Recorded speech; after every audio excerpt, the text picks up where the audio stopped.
जय माँ समलेई जय जगन्नाथ। आज गोटे पवित्र दिन भारतीय गणतंत्र को दृढ़ करने बहुत पारदर्शी भाव निर्वाचन होची। भारत एटा षष्ठ फेज, ओडिशा रे एटा तृतीय फेज और सौभाग्य तृतीय फेज निर्वाचन में संबलपुर निर्वाचन मंडली लोकसभा और विधानसभा गुड़िकर भी निर्वाचन होची। ये अवसर में मु आज निर्वाचन में गोटे मुख्य भाव अंचल को गत किछि दिन धरिकी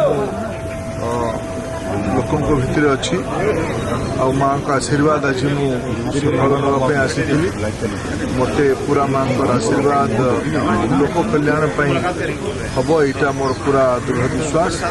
गणतंत्र लोक मैंने सर्वाधिक संख्यार मतदान करते देश को एक शक्तिशाली देश करने आम राज्य को देश में एक नंबर राज्य करने माननीय प्रधानमंत्री नरेंद्र मोदी जो आह्वान देते जो निवेदन ओडिशावासी को करते और पूरा विश्वास ओडिशावासी से आशीर्वाद करेंगे। भारतीय जनता पार्टी सरकार दिल्ली रे हम, भारतीय जनता पार्टी सरकार ओडिशा रे हम। लोकंकर कल्याण हम, गरीब मानकर विकास हम, युवक महिला कृषक वंचित वर्ग लोक मैंने आहरी भलरे रहिबे एटा हमर दायित्व।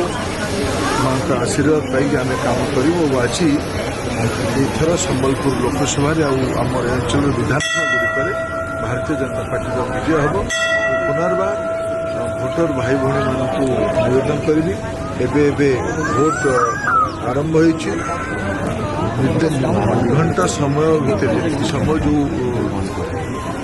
निर्वाचन मंडली अच्छी से निर्दिष्ट समय भितर समस्ते आसिक संख्याधिक भोट करते गणतंत्र को मजबूत करने अधिका संख्यार भोट करवा यहीटा ही 5 वर्ष गोटे पवित्र अवसर में या माध्यम बहुत बड़ बड़ परिवर्तन हम। देशर संपन्नता प्रगति विकास माध्यम ही भोट सर्वाधिक संख्यार भोट देवाई मु समस्त को निवेदन करुँ। माँ समलेई पाखे मोर अत्यंत भक्तिपूत प्रणाम भी जनाऊँ।